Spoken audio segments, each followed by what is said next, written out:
bahwa tokoh paling korup di dunia nomor 2 adalah mantan Presiden Indonesia Jokowi. Kacau tidak?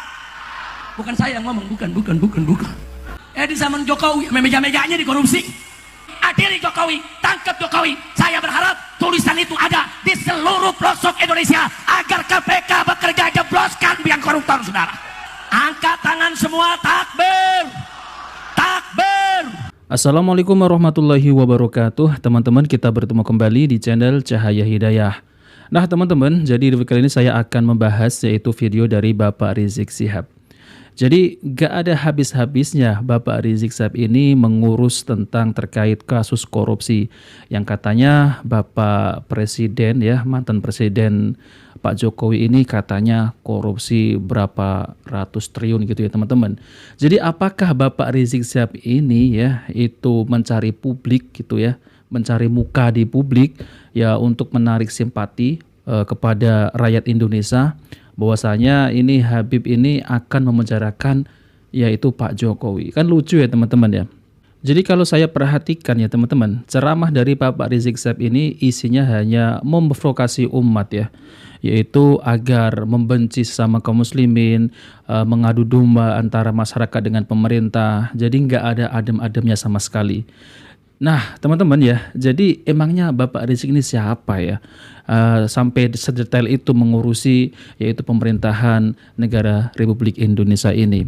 Kalau seorang penceramah ya yang disampaikan ya ilmu-ilmu agama, ini yang disampaikan hanya provokasi, mencari muka dan lain-lain ya teman-teman. Semoga Bapak Presiden Prabowo ini lebih tegas ya dibina nih orang-orang yang semacam ini biar tidak besar kepala ya. Nah teman-teman, jadi seperti apa video ceramah dari Bapak Rizik Syihab ini? Oke, mari kita simak videonya. Nanti yang di bawahnya ikut semua kita tangkap. Setuju tidak? Setuju tidak? Dulu zaman Pak Harto, saudara, korupsi ada banyak, tapi korupsinya di kolong meja. Nah, korupsinya di mana? Kolong meja. Masuk zaman reformasi, saudara, korupsinya naik di atas meja. Paham? Paham?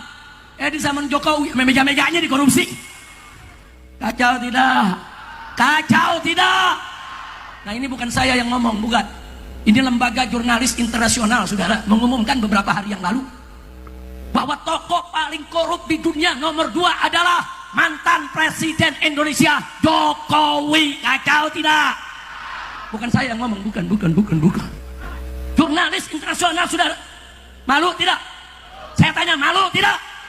Makanya sekarang kalau Anda ke Jakarta, di Bogor, di Depok, di Bekasi, saudara, di sekeliling Jakarta, jalan-jalan, di tembok-tembok, di dinding-dinding, di puun, di mana saja ditulis oleh rakyat, adili Jokowi, tangkap Jokowi, adili Jokowi, tangkap Jokowi. Saya berharap tulisan itu ada di seluruh pelosok Indonesia agar KPK bekerja, jebloskan biang koruptor, saudara. Setuju tidak? Setuju tidak? Angkat tangan semua, takbir, takbir, sallu ala nabi. Mudah-mudahan buru-buru masuk penjara, amin, amin. Pokoknya kalau dia masuk penjara saya kirimin tiker dah. Iya, kalau saya masuk penjara udah biasa, udah rasain dari penjara. Bo.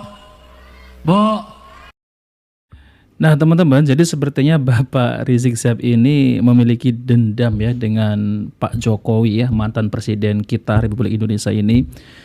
Katanya kalau Bapak Jokowi ini di penjara akan dikirimin tikar ya oleh Bapak Rizik Syihab ya. Ini sombong banget ya teman-teman ya. Ini ceramah isinya hanya provokasi ya, yaitu memprovokasi antara masyarakat dengan ya mantan Presiden Republik Indonesia kita yaitu Pak Jokowi. Jadi ceramahnya itu nggak ada adem-ademnya sama sekali teman-teman. Isinya dari dulu tuh seperti ini, mengkritik pemerintah terus, nggak ada adem-ademnya sama sekali. Kasian ya yang jadi muhibinnya ini hanya didoktrin, lalu kemudian diprovokasi dan lain-lain. Coba mari kita lanjutkan ya. Jamaah,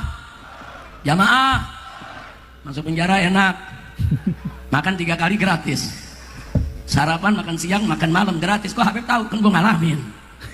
Ayo, jadi yang lagi susah melarat makan susah, lu masuk penjara aja. 3 kali makan gratis. Tapi jangan, penjara nggak enak. Mudah-mudahan Jokowi cepat masuk penjara, amin. Jadi kalau Ki Oyok tanya, bagaimana cara ngebasminya, tangkap biangnya dulu. Kalau biangnya ditangkap sendirian nanti dia nyanyi indah tuh nanti. Nanti ditunjukin bukan saya nih, yang ini terlibat nih, yang ini terlibat, yang ini terlibat. Dia nyanyi, dia nggak bakal mau sendirian di penjara. Betul? Betul? Nah, maka itu saya tanya sekali lagi nih, semua siap lawan koruptor? Siap bela Indonesia? Siap jaga NKRI? Takbir! Nah teman-teman yang dimuliakan oleh Allah SWT, jadi Bapak Rizik Syihab ini ya ceramahnya dari dulu tuh nggak ada adem-ademnya sama sekali. Kenapa sih ya yang disampaikan itu selalu membuat kegaduhan, kericuhan?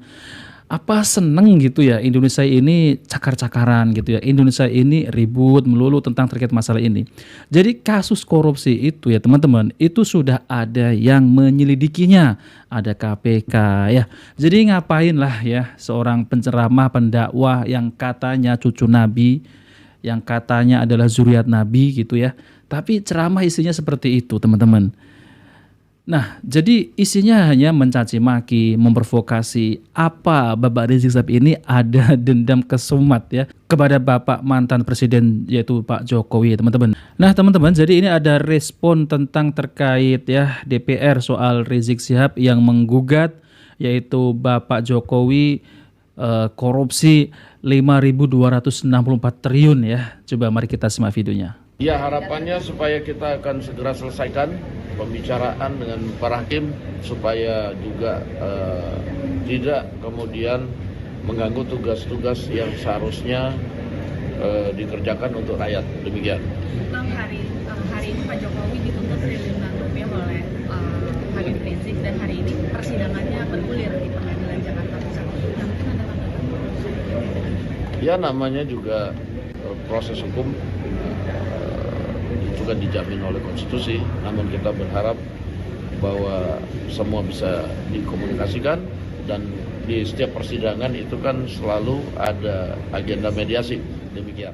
Nah teman-teman, jadi seperti itu ya tanggapan dari pimpinan DPR soal Bapak Rizik Syihab ini menggugat Pak Jokowi untuk diadili ya, di penjara gitu teman-teman. Jadi semestinya kasus ini ya, yaitu Bapak Rizik Syihab ini dibuka kembali ya, yaitu kasus yang itu ya teman-teman ya, yang chat mesum gitu ya. Itu kan kasusnya itu kan dicabut ya teman-teman. Ini sungguh memalukan ya, yaitu yang katanya cucu Nabi, tapi banyak kasus gitu ya teman-teman. Nah teman-teman, coba mari kita bacakan komentar para netizen ini ya. Rizik cari muka publik, iya ya teman-teman. Jadi Bapak Rizik Syihab ini saya rasa ini ya mencari simpati kepada masyarakat Indonesia agar percaya lagi ya, karena sekarang ini ya masyarakat Indonesia ini terutama kaum muslimin ini sudah tidak percaya lagi kepada Bapak Rizik Syihab ya. Ya Bapak Rizik Syihab yaitu Klen Baklawi teman-teman ya.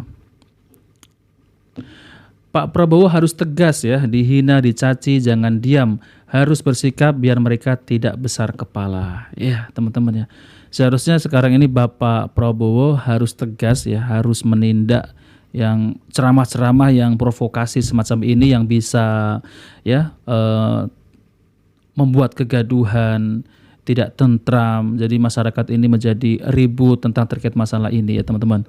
Jadi ceramah kok isinya provokasi terus, jadi nggak ada habis-habisnya ya teman-teman. Akibat dari Pak Jokowi terlalu lembek menghadapi para provokator dan pembuat gaduh di negara ini. Akibatnya beliau diperlakukan dengan mena-mena walaupun beliau itu seorang presiden di negara ini. Ya moga-moga saja Pak Prabowo akan lebih tegas dan keras.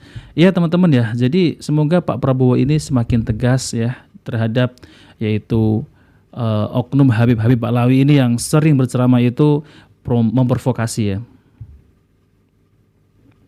Di sini ada yang berkomentar ya, kalau tidak terbukti tuntut balik dan hukum cabut hak warga negaranya. Ya itu yang dimaukan oleh masyarakat Indonesia ya teman-teman ya, tentang terkait Bapak Rizik Syihab ini. Ya masyarakat Indonesia ini sudah tidak ya intinya itu sudah muak ya dengan Bapak Rizik Syihab ini yang selalu membuat keributan. Bahkan ya masyarakat Indonesia ini meminta agar Bapak Rizik Syihab ini dideportasi teman-teman. Jadi banyak sekali video-video tentang terkait masalah itu. Ya isinya ceramahnya seperti itu teman-teman. Ya nggak ada adem-ademnya sama sekali. Mencaci maki itu seperti sudah budaya dari Bapak Rizik Syihab. Saya kasihan semestinya pengikutnya itu. Apa yang disampaikan itu kan pasti akan ditiru oleh jamaahnya. Ya. Lalu kemudian apakah agama Islam ini mengajarkan demikian ya? memprovokasi, membuat keributan, kegaduhan. Nah, seperti itu ya. Laporkan balik Rizik yang selama ini mengaku sebagai cucu Nabi, tapi setelah diteliti oleh Kiai Imad ternyata bohong. Segera laporkan.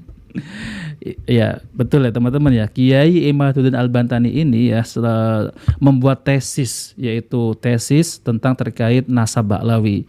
Dan ternyata diteliti dari urutan Rasulullah SAW. Apakah memiliki anak yang namanya Fatimah? Diteliti, oh iya. Apakah memiliki cucu yang namanya Hasan dan Husain? Oh iya. Lalu kemudian diteliti lagi sampai ke bawah ya teman-teman. Dan ternyata ketemu, oh ini nama Ubaidillah ini ternyata ya bukan keturunan Nabi. Nah, jadi Kiai Imaduddin Al-Bantani ini mengurutkan dari atas sampai ke klan Ba'lawi ini teman-teman. Jadi dicari kitab nasab, kitab sezaman, filolog, apalagi tes DNA. Ini memang hal yang sangat rumit sekali teman-teman. Tapi Masya Allah ya, cerdasnya Kiai Imaduddin Al-Bantani ini ya mengurut tentang terkait nasab ya Rasulullah SAW. Apakah benar si Habib Rizik ini adalah yaitu nasabnya itu bersambung kepada Rasulullah. Dan ternyata teman-teman ya, dan ternyata itu tidak bersambung, hanya mentok kepada Ubaidillah ya teman-teman. Nah seperti itu teman-teman. Nah oke teman-teman, jadi itu saja ya yang ingin saya sampaikan. Kita bertemu kembali di video selanjutnya. Jika video ini bermanfaat, jangan lupa like dan subscribe di channel Cahaya Hidayah. Wabillahi taufiq wal hidayah. Wassalamualaikum warahmatullahi wabarakatuh.